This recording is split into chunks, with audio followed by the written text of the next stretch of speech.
This is a video for AQA Discrete Mathematics, Linear Programming section 2.5, which looks at interpretation of the simplex tableau. This slide shows the initial tableau which was produced for the linear programming problem set up above. To interpret this, we consider what are called basic and non-basic variables together with the objective function. The basic variables are those variables which are non-zero at any stage. So in this particular case, the non-zero ones are S1, S2 and S3. We can identify those by the fact that their columns have got zeros and a single one. The values of S1, S2 and S3 are found by the row which contains the 1. So S1 is equal to 12, S2 is equal to 30, and S3 is equal to 20.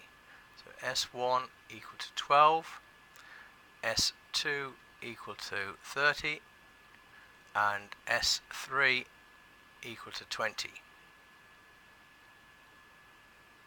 The non-basic variables are the others other than the objective function, which are 0. So x and y are both equal to 0.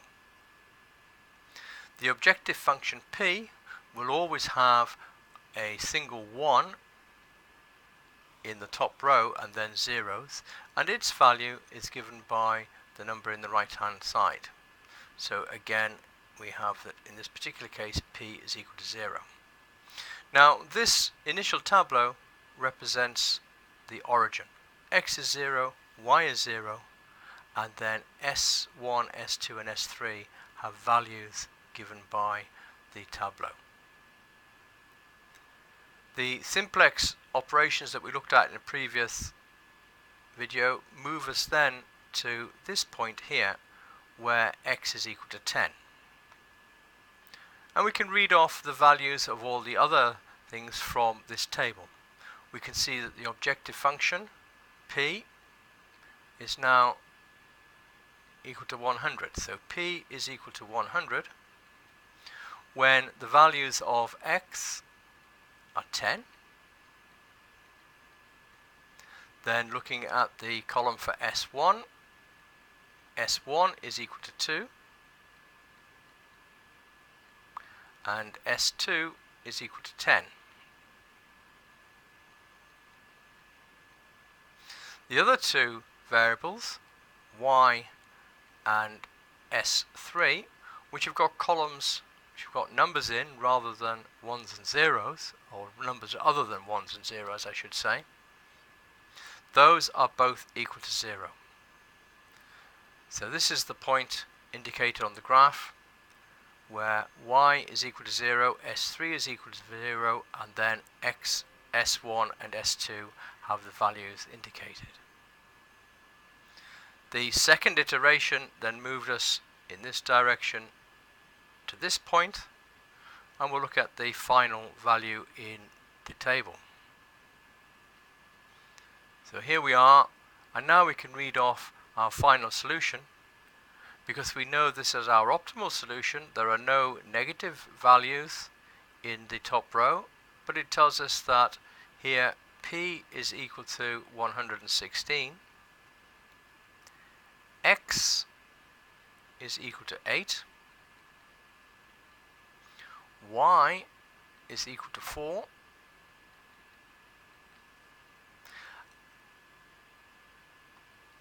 S2 is equal to 2,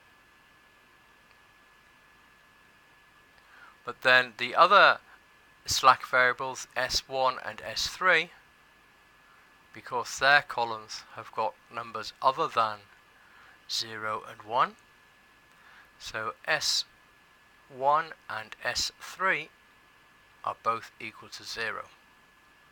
So our solution, optimal solution, is that p is 116 when x equals 8 and y is equal to 4. Now we had the luxury of seeing that on a graph. However, Usually, particularly when we've got 3 or more variables, x, y, and z, then we wouldn't have a graph, and so but we could still interpret the tableau in the same way. In summary then, the method can be done by hand, as we've seen with our tableaus. Each iteration has a valid solution. It's one of the vertices of the feasible region, so it must be a valid solution, but it may not be an optimal solution. Sometimes we require several iterations, but we know that we've reached the optimal solution when there is no negative value in the objective row. So once we've done that, we can interpret the tableau. In fact, we can interpret the tableau at any point in the procedure to evaluate at that stage the values of the objective function p and the values of our variables x, y, or z. Now, it may take a long time doing it by hand, but of course the idea is that this can be computerized and therefore can be applied to problems where we have got 3 or more variables even quite easily. And that's the end of this video. In the next one, we'll be looking at how we use the simplex method in other cases.